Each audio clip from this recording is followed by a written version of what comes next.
Watch the bottom line. أعوذ بالله من الشیطان الرجیم پناہ مانگتا ہوں میں اللہ کی شیطان مردود سے۔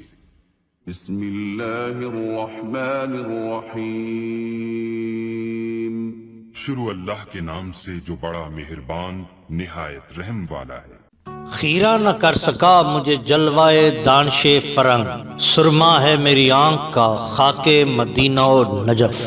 ناظرین، آج میں جس موضوع پر اپنے جذبات کے گلدستے کو سجانا چاہتا ہوں وہ ہے اقبال کا عشق رسول صلی اللہ علیہ وآلہ وسلم۔ علامہ محمد اقبال وہ دانائے راز تھے کہ جن کے وجود کے لیے بزم ہستی مدتوں محو دعا رہی۔ آپ نے ملتے اسلامیہ کے تن مردہ میں آزادی حیات اور عزم و عمل کی نئی روح پھونک دی۔ اقبال وہ ترجمان خودی تھے جنہوں نے فطرت کے اسرار منکشف کیے، قوم کے جوانوں کو شاہینی پرواز اور فرزندان توحید کو مرد مومن کا تصور دیا، اسکندرانہ جلال کا تصور رکھنے والوں کو کلندرانہ ادائیں سکھائیں۔ ناظرین، آپ کی شاعری آفاقی اور ابدی ہے۔ اس ابدیت کا سرچشمہ عشق مصطفیٰ صلی اللہ علیہ وآلہ وسلم سے پھوٹتا ہے۔ یہی عشق رسول تھا جو شاعر مشرق کی زندگی اور شاعری کا مرکز اور محور تھا۔ اس عشق رسول کی خوشبو ان کے قلم سے پھوٹتی تھی اور شاک حضور کے دل میں اس کے پیغام کے ساتھ گھر کر لے۔ تیرا جوہر ہے نوری، پاک ہے تو، فروغ دیدائے افلاک ہے تو، تیرے سید زبوں فرشتہ و حور کے شاہین شہ لولاک ہے تو۔ ناظرین، اقبال کا عشق رسول صلی اللہ علیہ وآلہ وسلم اسلام یعنی عالم کو شاہین شہ لولاک بنانے کا پیغام دیتا ہے۔ اس عظیم پیغام کے پس پردہ علامہ اقبال کی علمی زندگی پوشیدہ ہے۔ یہی عشق رسول صلی اللہ علیہ وآلہ وسلم ہے جو انہیں یورپ کے ظلمت قدوں میں بھی اپنی تب و تاب میں گم رکھتا تھا۔ اسی وجہ سے وہ بڑے فخر کے ساتھ یہ کہتے تھے، خیرہ نہ کر سکا مجھے جلوائے دانش فرنگ، سرما ہے میری آنکھ کا خاک مدینہ و نجف۔ ناظرین، خاک مدینہ و نجف کو اپنی آنکھ کا سرما قرار دے کر اقبال حضور کریم صلی اللہ علیہ وآلہ وسلم کی ذات والا صفات کو فکر و عمل کا محور قرار دیتے ہیں تو ان کے اندر ایک عظیم عاشق رسول مچلنے لگتا ہے۔ ان کی شب و روز حضور کی محبت میں بسر ہوتی، وہ محبوب دو عالم کی یاد میں تڑپتے اور پروانوں کی طرح جلتے ہیں، مگر مدینہ کے سفر کا عزم کرتے تو قدم ڈگمگا جاتے ہیں کہ کس منہ سے شفیع آسیاں کے حضور جاؤں گا۔ روز قیامت کے تصور سے اعمال کے محاسبہ کا خوف نہیں ستاتا، بلکہ یہ خیال مارے ڈالتا ہے کہ حضور صلی اللہ علیہ وآلہ وسلم میرے نامہ اعمال کو دیکھ کر کیا خیال فرمائیں گے۔ اس لیے خدا کے حضور اپنی عرض داشت پیش کرتے ہوئے سسک اٹھتے ہیں۔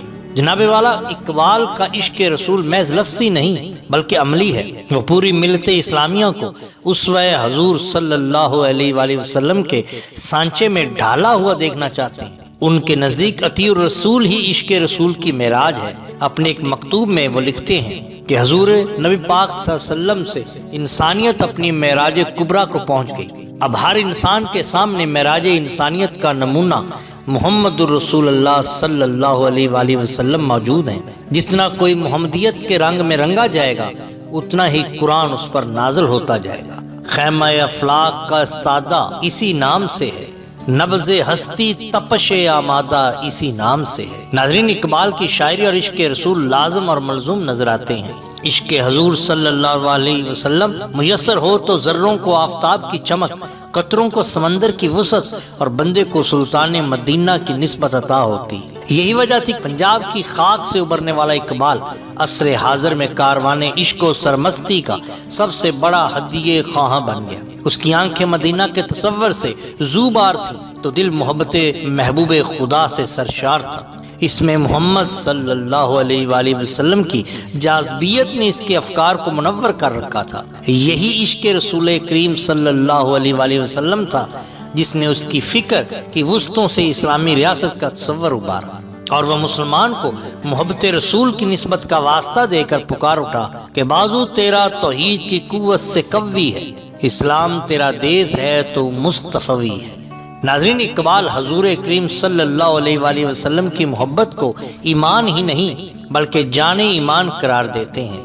وہ امت اسلام کو احساس دلاتے ہیں کہ دین و دنیا کی ہر سرخ روئی محبت رسول سے وابستہ ہے۔ عشق حضور میسر ہو تو لوح و قلم مومن کی میراث بن جاتے ہیں۔ اقبال کے نزدیک اس میں محمد سے وفاداری بلند ترین منصب ہے۔ وہ سمجھتا ہے کہ اگر دل میں محبت رسول صلی اللہ علیہ وآلہ وسلم کی جگمگاہٹ نہ ہو تو پھر بولہبی کے اشرار ایمان کے انوار چھین لیتے ہیں۔ اس لیے وہ پیغام دیتے ہیں، بمصطفیٰ برساں خوش را کے دی ہما اوست، اگر باونا رسیدی تمام بولہبی است۔ ناظرین، اقبال بستان عشق رسول صلی اللہ علیہ وآلہ وسلم کا وہ گل صدا بہار ہے جس کی لازوال مہک سے بزم ہستی ہمیشہ معتبر ہوتی رہے گی۔ وہ اگر ترجمان خودی اور بے خودی تھا تو عشق مصطفیٰ کے اسرار میں گم تھا۔ شاعر مشرق اور قیم الامت تھا تو اس کا ماخذ وہ عشق رسول تھا جو شرار بولہبی سے ٹکراتا اور صدق خلیل و صدیق کو مومن جاں باز کی میراث بناتا۔ اسی عشق رسالت مآب صلی اللہ علیہ وسلم نے اس وقت کے حدود اور زمانے کی قیود سے بلند کر کے آفقیت کا نقیب بنا دیا۔ یہی آفاقیت بارگاہ سلطان دو عالم صلی اللہ علیہ وآلہ وسلم میں یوں ارغمان عقیدت پیش کرتی ہے، لوح بھی تو قلم بھی تو تیرا وجود الکتاب، گنبد آبگینہ رنگ تیرے محیط میں حباب، شوکت سنجر و سلیم تیرے جلال کی نمود، فکر و جنید و بایزید تیرا جمال بے نقاب، شوق تیرا اگر نہ ہو میری نماز کا امام، میرا قیام بھی حجاب میرا سجود بھی حجاب۔ ناظرین، پچھلی صدی اس اعتبار سے خوش بخت تھی کہ اس میں 1400 سال کے بعد پھر سے قرآن کی آواز بلند ہوئی۔ اس میں کوئی شک نہیں کہ اس کے درمیان بھی ایسی بہت سی عظیم ہستیاں گزری ہیں جنہوں نے قرآن کو عام کرنے کے لیے بہت محنتیں، لیکن جس انداز سے اقبال نے قرآنی انقلاب کی آواز سے فضا کو معمور کیا اس کی دوسری مثال ڈھونڈنا مشکل ہے۔ جس شخص نے بھی اقبال کو سنا، ان کی تحریرات پڑھی، وہ سر دھننے لگا، اگرچہ وہ اس کے رموز سے بھی واقفیت نہ رکھتا ہو تو بھی وہ آشش کر اٹھتا ہے۔ وہ خود اپنی پہلی مرتبہ کتاب اسرار رموز میں یہ بات مانتے ہیں، انہوں نے جو کچھ سمجھا قرآن سے سمجھا، اور ان کی شاعری سے مقصود یہ ہے کہ وہ قرآنی پیغام کو لوگوں تک پہنچائیں، اور اس کے بعد جب تک آپ بقید حیات رہے اس پر ہی کاربند رہے۔ اگر نہ سیل ہوں تجھ پر زمین کے ہنگامے، بری ہے مستی اندیشہ ہائے افلاکی۔ ناظرین، علامہ اقبال کی تمام عمر عشق رسول اور قرآن مجید اور اللہ کے رسول کے بتائے ہوئے طریقوں پر ہی چلی۔ ناظرین، کیا آپ جانتے ہیں کہ پہلا اقبال ڈے آپ کی زندگی میں ہی منایا گیا؟ ناظرین، اگر آپ کو ہماری یہ ویڈیو پسند آئی ہو، لائک کیجیے اور سبسکرائب کیجیے ہمارے چینل دا باٹم لائن کو۔